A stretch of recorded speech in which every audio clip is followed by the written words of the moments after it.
Il y a bien longtemps, deux espèces extraterrestres ennemies se sont affrontées au cours d'une bataille épique d'ampleur cosmique, et les survivants ont élu domicile sur Terre afin de regagner des forces et de reprendre le combat. Les Kérubins se sont placés comme protecteurs de la planète et de l'humanité, alors toute jeune, tandis que les redoutables Démonites n'avaient de cesse de provoquer des catastrophes et surtout de chercher un moyen de rallier leur flotte interstellaire. Certains membres de ces deux espèces sont entrés dans les légendes humaines, devenant des êtres vertueux ou au contraire terrifiants, peuplant pour longtemps l'imaginaire collectif. Nous sommes à présent en août 1992. Hemp, un seigneur kérubin qui ignore toute l'étendue de ses pouvoirs, a rassemblé une équipe autour de lui pour combattre les démonites tout autour du globe. Après de longues recherches et une très longue attente, il se pourrait enfin qu'un avantage certain soit offert aux héros dans cette histoire en la personne de Priscilla, une danseuse exotique qui serait en réalité un prodige, c'est-à-dire un être hybride entre espèces humaines et aliens, disposant d'un pouvoir qui, selon les oracles, pourrait changer le cours de la guerre. Car cette guerre, les Kérubins sont sur le point de la perdre. 30 ans auparavant, une grande bataille les a grandement affaiblis, tandis que leurs ennemis de toujours se renforçaient et infiltraient les gouvernements les plus puissants de la planète dans le but de saper tous les efforts de paix et d'empoisonner l'environnement. Aujourd'hui, les démonites sont plus dangereux que jamais et sont parvenus à s'emparer d'un artefact qui leur permettra d'ouvrir un portail entre les mondes pour faire venir leur flotte jusque sur Terre et achever l'assimilation. Quoi qu'il arrive, il ne faut surtout pas que cela se produise. C'est la raison pour laquelle Hemp s'est préparé et a rassemblé une équipe autour de lui, les Wildcats, comptant déjà 2 prodiges et des mercenaires surentraînés et dévoués à la cause des Kérubins. À eux tous, ces héros d'un nouveau genre vont mener une opération spéciale en 2 temps. Tout d'abord, identifier et récupérer le 3e prodige avant les agents démonites, puis ensuite tout faire pour détruire le générateur de portail spatial avant qu'il ne soit trop tard. Les Kérubins ont bien besoin d'une victoire nette sur ce coup, et tous les espoirs de leur peuple reposent sur les Wildcats et leur leader tactique, l'androïde Spartan.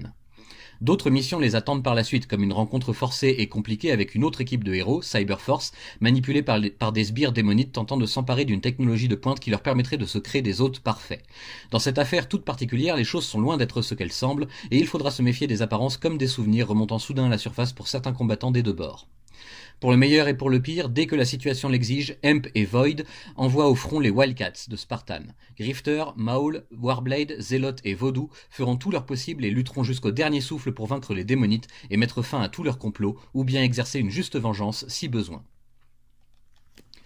Je vais être honnête avec vous, je ne m'attendais pas vraiment à aimer cette lecture. À l'apprécier, certes, mais c'est quand même la série emblématique de Jim Lee qui a servi parmi les pierres fondatrices d'Image Comics en 92, une légende en soi que j'avais hâte de me procurer et de lire ne serait-ce que pour le principe. Mais je n'en attendais pas grand-chose, peut-être parce que j'étais alors bercé par les stéréotypes propres à ces années 90 et l'ère dite des dessinateurs rois, où tout semblait permis, surtout les excès, sans que la qualité ne soit forcément au rendez-vous. Eh bien, j'ai été agréablement surpris par ce premier tome des origines de Wildcats, paru durant ce mois de novembre 2023 en France chez Urban. J'avais des réserves qui se sont petit à petit envolées au cours de lecture, pour ne laisser que le souvenir de doubles pages impactantes et de visuels à couper le souffle, certainement parmi les meilleurs travaux de Jim Lee, associé à son grand ami Brandon Choi pour le scénario, ami qui signera aussi la postface élogieuse de la réédition de 2017 incluse dans cet album. Urban ne s'est vraiment pas foutu de nous pour l'occasion et a sorti les grands moyens. Album en taille de luxe, couleur modernisée, traduction au poil, page bonus en noir et blanc pour le premier chapitre historique, et des tas de crayonnés et de couvertures supplémentaires dans la galerie d'illustrations à la fin, de quoi passer un très bon moment en dévorant chaque case et chaque image. Après, on ne va pas se mentir, ça reste une série très orientée action pure et dure. Il y a relativement peu de vraies réflexions dans le scénario, pas la place tout simplement, mais les personnages sont bien développés et assez vite attachants malgré d'évidentes facilités, la dynamique du groupe est bonne, on croirait retrouver une version alternative des X-Men de Marvel, ou plutôt des Avengers, je dirais. La rencontre au sommet entre les séries des deux grands cadors de leur temps, Jim Lee et Marc Silvestri, nous permet en plus de déguster sur un plateau de beaux moments de bravoure entre membres des Wildcats et Cyberforce pour notre plus grand plaisir. Pour le moment, je n'ai acheté que ce premier tome, mais le second suivra très prochainement car mon impression générale est vraiment positive. J'ai hâte de voir ce que la suite réserve aux personnages et à leur cause. Sachez qu'il y en a aussi un 3e qui vient tout juste de sortir, proposant la vision d'Alan Moore sur les créations de Jim Lee. Ça doit valoir le coup d'œil à mon avis et je me laisserai peut-être tenter également à l'occasion. Souvent décriés par des amateurs peu éclairés ou tout simplement jaloux et ou difficiles, les années 90 ont, à leur début du moins, offert énormément de qualité graphiquement parlant aux lectrices et lecteurs de l'époque, et les retrouver ici dans un beau format bien travaillé, c'est un bel hommage je dois dire, avec un petit goût de reviens-y pas désagréable au contraire. Laissez-vous séduire vous aussi, au pire ne prenez que ce premier tome pour vous faire une idée, rien n'engage à prendre la suite si vous n'aimez pas plus que ça, mais ça sera quand même déjà un sacré plus pour votre culture et enrichissement artistique personnel, ça ne se refuse pas.